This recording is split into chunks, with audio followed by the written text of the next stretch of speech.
few weeks because everybody is back in school from spring break. So again, we're watching this driver really kind of weave in and out of these lanes, trying to figure out where exactly the direction is going. But he is staying in the carpool lane. And as we watch, we're keeping a close eye on him. Haven't seen anything. He did close his windows. It seemed like it was partially open before, but now it looks like they're closed. So obviously going quite quickly, navigating the 170 north, obviously approaching Sun Valley. Yeah, windows back up, two units right behind him. Those are the only 2 units in the pursuit. That is the transition ramp onto the northbound side of the 5 freeway. So the 170 has come to an end. He's transitioned onto the 5 freeway where traffic is moderate to heavy, but it's only going to get worse the further north he gets towards the Newhall Pass. He's in Arleta now as he looks for any space in these lanes to weave through. It's very dangerous, but I've got to tell you, with an unpredictable driver like this, it's still safer on the freeway than if he was to get off on surface streets and to continue driving this recklessly. You can see he is in a real rush now to get away from all of these other cars, kind of skirting through here, looking for any space, like a linebacker trying to rush through an offensive line there. You can see he's continuing to weave through all of those cars, maybe looking at some of these exit ramps, but he's not taking any of them. He's bypassing all of them as he continues these unsafe lane changes at a pretty high rate of speed despite the moderate traffic. Yeah, we saw him stick his arm out the window. Not sure if he was doing any signals to the helicopters above or the police behind, or the CHP behind him, but yeah, he was zipping across 4 lanes and really high rate of speed there. I think we are going to let you know that we're going to be staying on this here on live TV, ABC 7. Or are we going? Wait, we're going to be streaming or staying live? No, we're going to be streaming at abc7.com and on the Los Angeles app. You can stay tuned for World News Tonight, the live version of World News Tonight with David Muir. But we are going to stick on this. If you want to just switch over to abc7.com or our Los Angeles app, we'll continue to follow this. Absolutely. Again, as we're winding down to the last minute of our broadcast here on Channel 7, again, we are going to go streaming. So if you do have ABC 7 Los Angeles app, get right on it so you can continue to watch this breaking news. Again, you're seeing this driver just really making his way through the Pacoima area, but he's been driving at a really quick rate of speed. And the CHP, they've been very close behind. I know that doesn't seem like they've really let him out of their sights or have gone into that tracking mode, which many times when these get really dangerous, they decide that maybe we should ease up on that pedal behind them. And on our website and ABC 7 Los Angeles app, we're going to be talking to law enforcement expert Bruce Thomas, if you want to join us there. In the meantime, we hope you have a wonderful afternoon. We'll be back here live on ABC 7 for Eyewitness News at 4 o'clock. Stay tuned.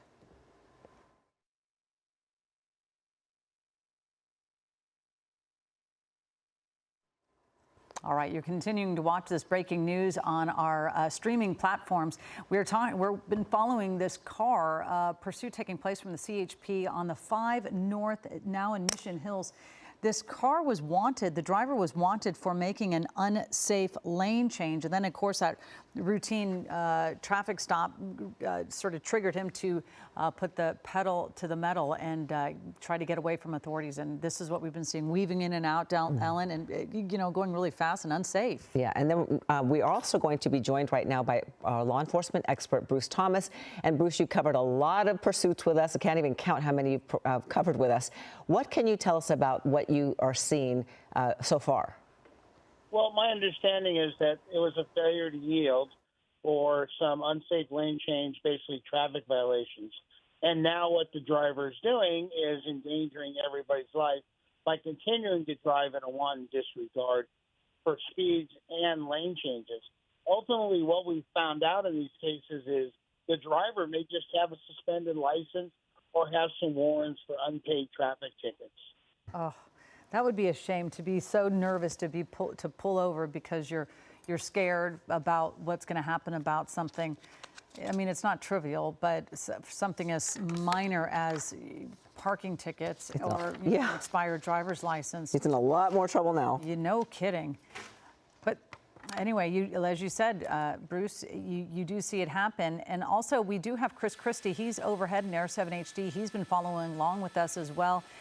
Chris, I don't know how the traffic is starting to look, but again, you're saying this is sort of that beginning of the afternoon commute.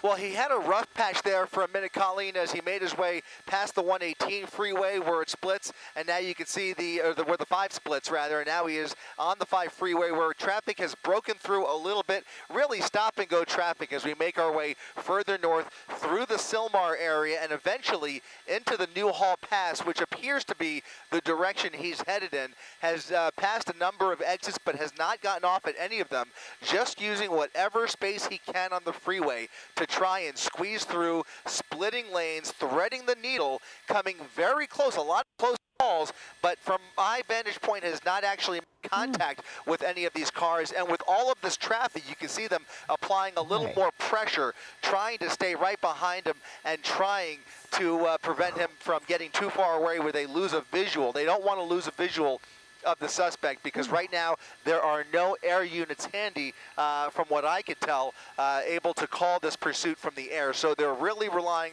on that SUV right behind him to maintain a solid visual and call out those locations and his moves and his speed as he continues moving up the 5 freeway, which is now where we're at here, right where the 210 and the 5 meet up here at the Newhall Pass. Traffic, again, moderate through the Newhall Pass, usually a little bit heavier this time of the day, but he does have some room to play with here, and he is using every bit of it to try and evade that primary officer right behind him. Again, only 2 or 3 officers in this pursuit. California Highway Patrol, the lead agency here, as that Volkswagen Passat, the driver of that Passat, refusing to give up. Watching them weave in and out of traffic and hopscotch around makes your palms sweaty. It's really erratic driving, and a couple times looks like a pretty close call. So he's certainly desperate to get away from CHP, and it's going to be a tough one to lose him because, you know, where's he going to go? Yeah, and Bruce, we can maybe bring Bruce back in. Bruce, we're watching the CHP, and they're navigating those highways. They're, of course, very well trained for it. Most drivers are, you know, civilian drivers are not so well trained. But at what point do you start looking at this and say, come on, you might have to back off? Because every now and then we have seen these pursuits come to an end and they let the driver go. It's rare, but it does happen. Yeah, it does. In this case, all we know of and what we believe are just traffic violations, which are just that, traffic tickets. Now we have elevated it to a felony evading a pursuit, and CHP, it looks like they're going to hand off to other units, possibly Newhall CHP. But this driver is really just weaving in and out and putting the police officers in a defensive mode because they're trying to keep up, but also they have to watch out for all that traffic as they're weaving in and out. Yeah, I would just think at some point, you know, we know that watch commanders kind of watch and they assess the situation, but what do you think are what are some of the things being considered right now as they continue to pursue this driver? Well, you know, they have to reevaluate this pursuit minute by minute. Traffic conditions.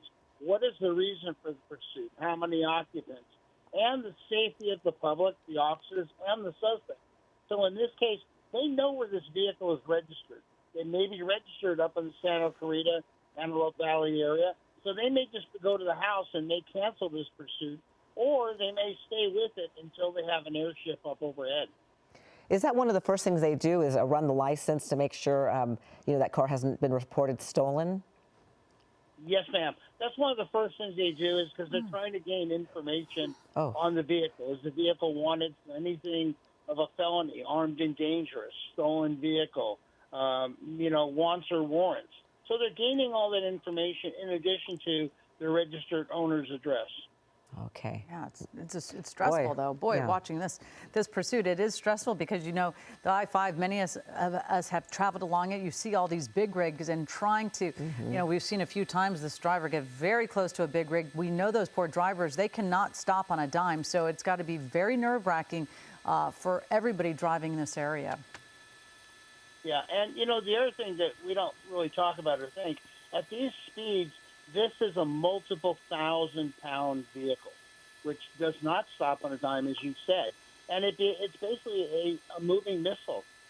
Yeah, it certainly is. Wow, are we watching some maneuvering with that car? You know, he doesn't appear impaired, but who knows? We have no idea what he threw out the window or anything. Earlier, he was throwing something out of the window, but he certainly seems to be maneuvering that car pretty well in and out of that, but it certainly is nerve-wracking.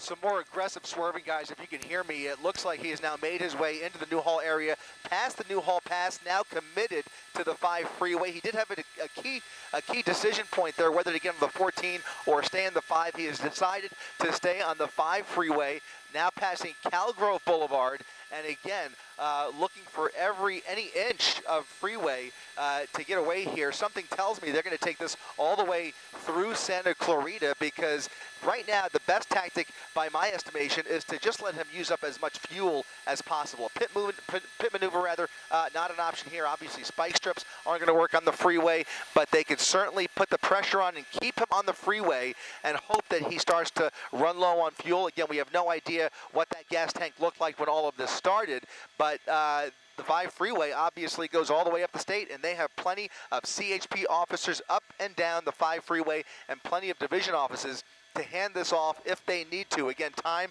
is always on the side of law enforcement in a situation just like this, and I'm sure Bruce can attest that really, at this point, is the best option. Look at this, squeezing through, threading the needle, goodness. And some really frightening moments for all of these other motorists in the way here. But so far, he's shown some degree of capability and has maneuvered this vehicle fairly well. It's treating him pretty good, and he's been able to maintain control of the vehicle. Now he's got a large shoulder to play with, and again, that's great news, because it just keeps him further away from the rest of that freeway traffic. Traffic has seemed relatively light, Chris. I don't know what you see up ahead, if it's going to come to a halt, but it seems pretty light for a Wednesday afternoon. Yeah, the further north we get through Santa Clarita, the lighter it's going to get. You know, there was hope of a few traffic jams as he made his way through the San Fernando Valley, a couple of freeways joining, and then up the Newhall Pass again, where traffic kind of bunches up on the 5 freeway. But now, the further away he gets from the metro LA area, the lighter traffic is going to get, and that's going to, I believe, prompt him to speed up quite a bit. In fact, we're seeing already pretty close to triple-digit speeds, about 100 miles per hour as he passes McBean Parkway. Oh boy! Wow, and of course we're talking about this driver. It appears it's possibly their car, because they're driving it with such fluidity to it. Bruce, I'm just curious about these poor drivers on the road, and many of us, we move to the right when we see law enforcement coming behind us. But when you're seeing a car that's just kind of careening right behind you, what is your advice for people who are just driving with their families, picking them up from school or on their way home? I mean, it is scary. Yeah, it's very scary, Colleen. And you have a conflict, because you're taught pull to the right of the road when you see an emergency vehicle. However, in this case, they're not the issue. It's this reckless driver who's weaving in and out. So with good intentions, you pull to the right, and now it's occupied by this suspect vehicle. I would just recommend to people, stay in your lane, stay your speed, let them go around you for safety's sake. Yeah, that makes sense. Whew, we always see some people try to get in the way and try to block these drivers, especially when they get into traffic. But I'm always thinking, if this person is so intent on getting away, you're not necessarily safe. Right, exactly. And plus, we've seen him go in and out of traffic, so it's hard to decipher where is he going to go next, or determine where he's going to go, which lane is he going to take. And this guy. And the last thing we want anybody to do is to get involved in this pursuit. Yeah, Right, there it is, 100 miles per hour. Yeah. Also passing Magic Mountain Parkway there, or close to it. And after that, the traffic does get a lot lighter, because there's not much after Magic Mountain Parkway. A lot of industrial Looks like he area. did hit something. You see that? yeah. I'm not sure if you guys can hear me. Sure That do. right rear view mirror now dangling by a thread, as he must have come in contact with somebody during all of that weaving in and out of traffic. He is speeding up quite a bit as the freeway traffic has lightened up considerably. You said it, Colleen and Ellen. We are right next to Magic Mountain theme park, and he is continuing northbound on the 5 freeway. Those 2 primary units behind him, serving multiple purposes. And one of the really great things about the pressure they're applying here is that the traffic near him is well aware of those lights and sirens that are immediately behind him. So that's a key indicator that, again, as Bruce mentioned, best idea, stay in your lane. More narrow, close calls there, but best idea for these drivers to stay in their lane and just continue to follow the rules of the road. Give this guy as much room as possible if you see him coming up from behind you.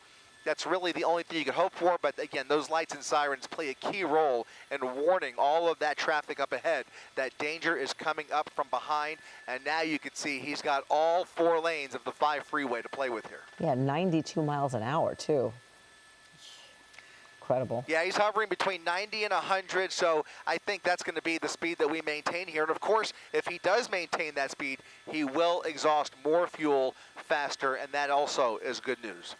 Yeah, we can only hope. It's always when a pursuit starts, you just hope that he doesn't have a full tank or she doesn't have a full tank. Right, and hope that the car isn't totally fuel efficient. But the Passats are pretty good. I know that I had a VW Jetta, and that little car could go for many miles without having to fill it up. So anyway, we are staying on top of this pursuit. Again, this started, the original want was an unsafe lane change, which then triggered this whole pursuit to take place. And the CHP, we've been noticing, Bruce, you are our law enforcement expert. As Ellen said earlier, you join us many times on these pursuits, numerous pursuits that are all different. And the suspects, they're just as different as the pursuits themselves. So when you see something like this, they're going such a long distance. They're not taking surface streets. What does it make you kind of, if you're getting into the mind of them and you're getting into the mind of authorities who really are adding the pressure, as Chris said? Well, one of the things they're doing is you have CHP. They have multiple stations along the 5, and they'll hand it off as they need to hand off. The old adage, you're not going to outrun the radio. So they're radioing ahead, putting units in position to take over this pursuit. But, you just have an individual whose speeds, as Chris said, are just 100 miles plus. So the recklessness of this pursuit, even with light traffic, is just such a danger to everyone involved, especially the uninvolved motorists who are just driving on the freeway. Threading the needle through 2 cars and lanes that are adjacent to each other. So, this guy has already hit his, looks like his rear view mirror on the passenger side. So who knows if there's any other scrapes, but that's going to be a scary situation, just driving along and somebody just bumps you. But yeah. What do you say? We were just saying it's pretty scary, Chris, when you were talking about the rear view mirror on the right side. Most of these people, they're on the road, they're just minding their own business. They have no idea what's coming at them from behind, and then somebody obviously was clipped by that rear view mirror, and that's just a kind of a shock for anyone. Yeah, I was just noticing as well, it also appears that there is some damage on the undercarriage on this right passenger side. You could see some more plastic hitting the pavement there. So he's obviously run over something as well. And there may be a surprise for him up ahead. If they have an opportunity, there may be enough open freeway where they could set up for a spike strip. That's up in the air at this point. It's not something we see often, but we have seen it occasionally, a little more frequently in recent years, where they will give it a shot if the traffic conditions allow and if there's enough straightaway freeway for them to lay down a spike strip, and then of course for him to hopefully run over. It's got to be a narrow enough part they feel confident he won't drive around it, or maybe it's on a transition road, but there is some chatter about that coming up off the nose. I think there's a whole bunch of CHP units ahead of him, and now you see additional units coming up from behind him as well, as several more patrol officers have joined the party here.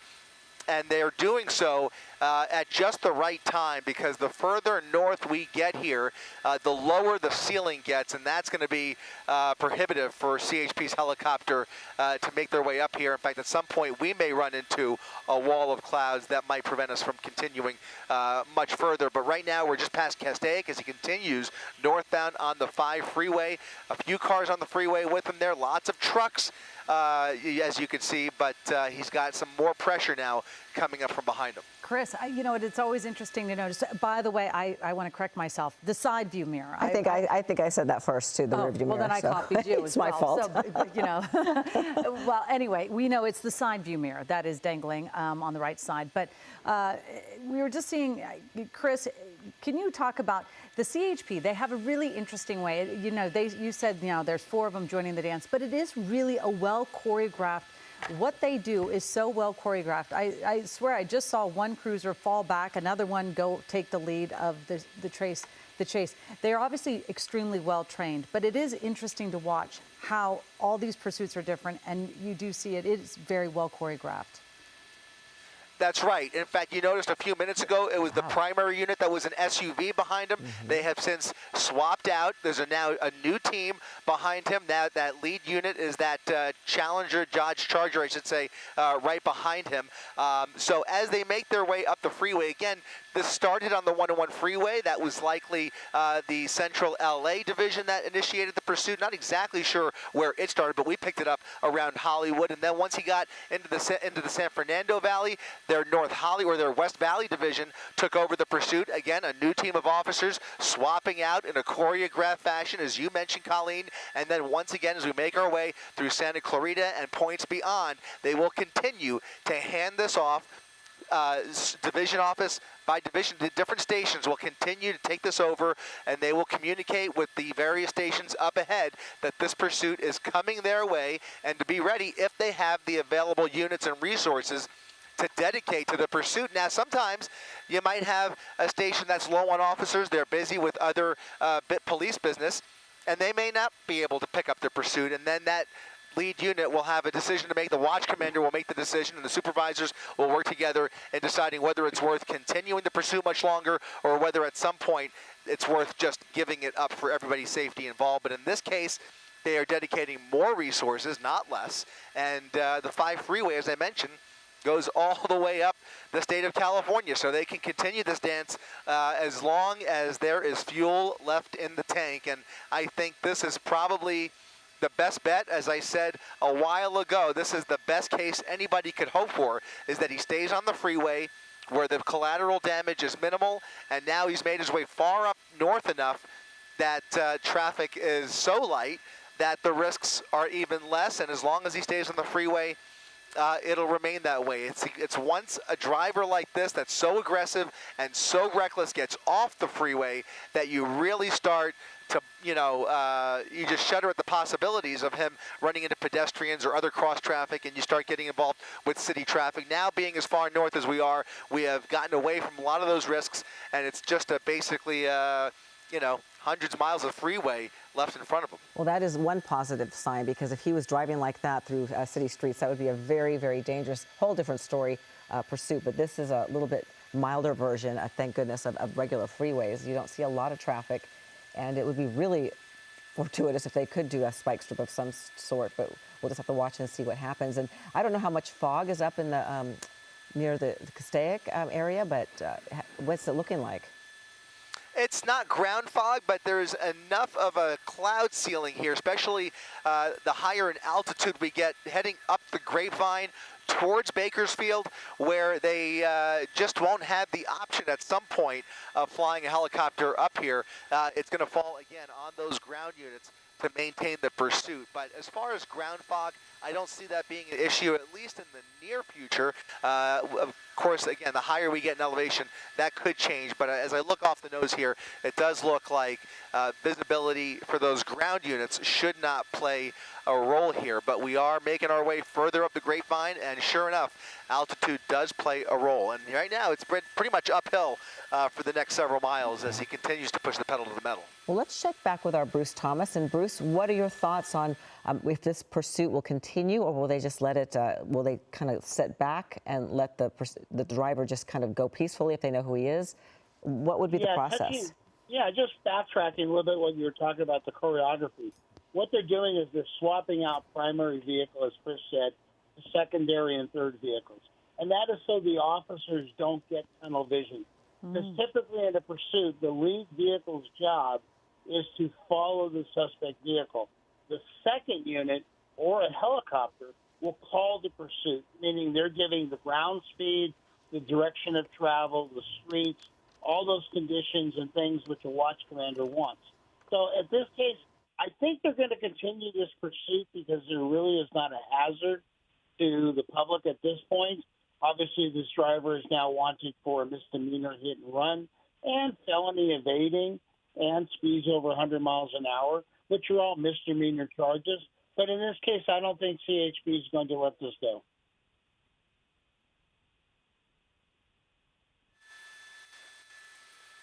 Yeah, guys, we're continuing northbound on the freeway, passing Templin Highway, and pretty much, no man's land for the next several miles up until he gets to Gorman, and then on the way up there, from there, he basically will start getting closer to Bakersfield, where there will be an additional CHP office ready to take over. Look at that, a hand out the window with his cell phone out the driver's side of the vehicle.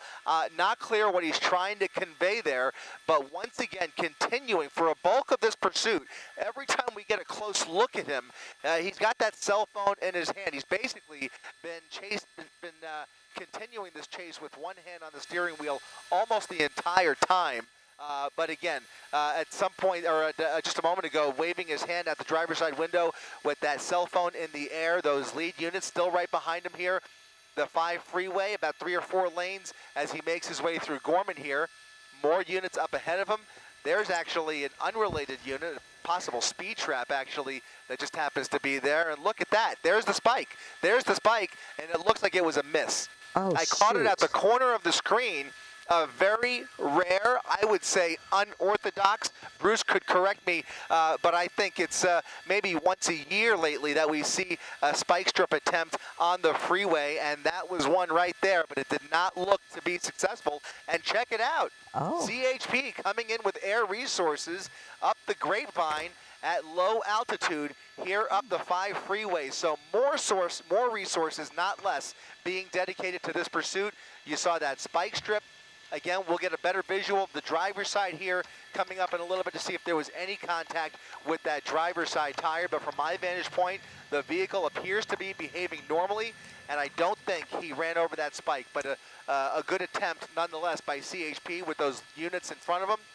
Plenty of units behind him, and now a helicopter to call the shots from up above, giving that watch commander and those supervisors even more visibility as they continue to make key decisions up the Grapevine here as this pursuit continues. That was interesting. Well, Bruce Thomas, what is your take on that use of that spike strip? That's pretty unusual to see that along the freeway, as Chris said. Yeah, as Chris said, you don't see that very often.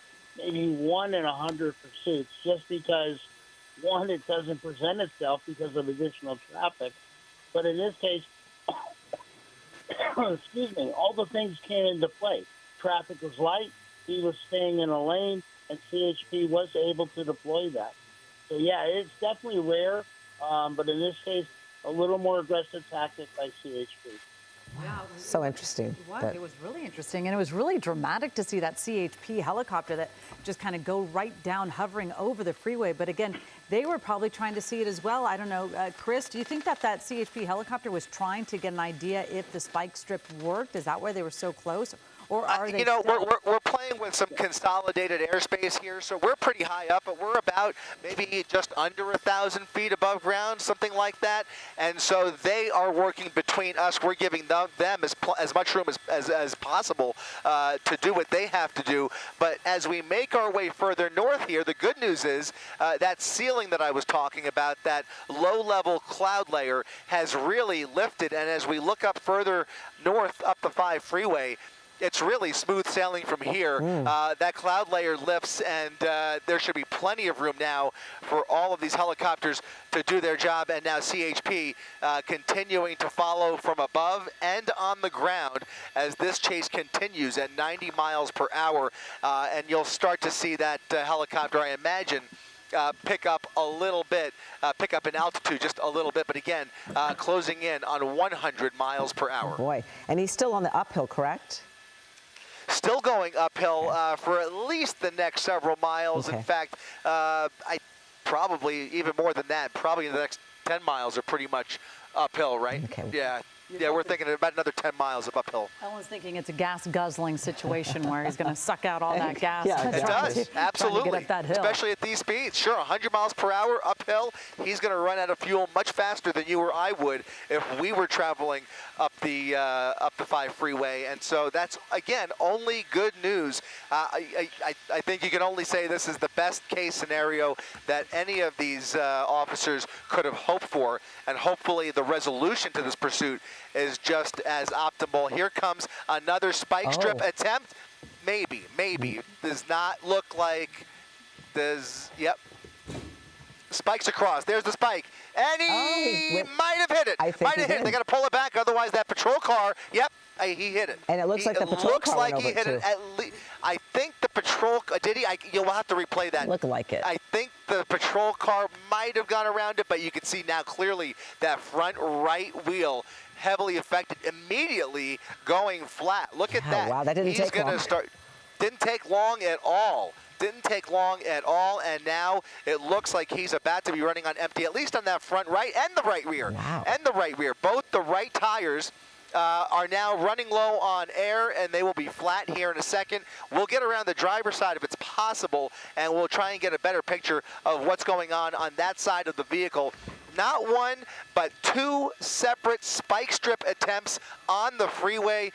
Colleen and Ellen, something I have not seen in some time, but it appears to have been successful in this case, and I think that's going to start to wrap up the pursuit here in the coming minutes, if I'm not mistaken. I think this vehicle is now on borrowed time as those tires begin to run flat. Yeah, and Bruce, I could imagine that this certainly changes the color of this pursuit. I'm no longer going to be maneuvering at 100 miles an hour. Yeah, definitely. His speeds will decrease, as Chris said, with the spike strip being deployed. They may have gotten a CHP vehicle also, but that's just the nature of the pursuit. I know this is a Passat, and they're front-wheel drive vehicles, but as those tires deflate very quickly, they're going to be... Okay, Bruce, we have to interrupt you. Bruce, we have to interrupt you for just one moment. We're going to news at 4 o'clock in just 4 seconds. This is Eyewitness News with live breaking news. Breaking news right now at 4, the CHP chasing a reckless driver on the 5 freeway, speeds reaching over 100 miles an hour. Thanks for joining us, and David Ono. And I'm Ellen Labo. You're watching Eyewitness News at 4 live on ABC 7, Hulu, and wherever you stream. Let's get right to Chris Christie. He's live over the scene in Air 7 HD. Chris? Guys, the pursuit continuing up the grapevine. A Volkswagen Passat, not sure if it's stolen or what other crimes have been committed here, but a dangerous driver behind the wheel nonetheless, leading CHP on a triple-digit speed pursuit through the San Fernando Valley, through the Santa Clarita Valley, and up the 5 freeway, where just moments ago, not one but 2 spike strip attempts were made. The second one appears to have been successful, knocking out the right 2 tires. You're looking at the left 2 tires on the driver's side, which appear to be intact, but the right tires, both the front and the rear, have run out of air. He is pretty much running on flats on the right side. That's going to slow things down considerably as he continues up the 5 freeway at 50 to 60 miles per hour, continue going uphill with at least 4 CHP units right behind him. In fact, he's made the decision for the first time in this pursuit to get off the freeway. He ran over something, or maybe the tire came apart there, but you saw some debris flying off the vehicle, and now he's getting off at Smoky Bear Road here on the 5 freeway.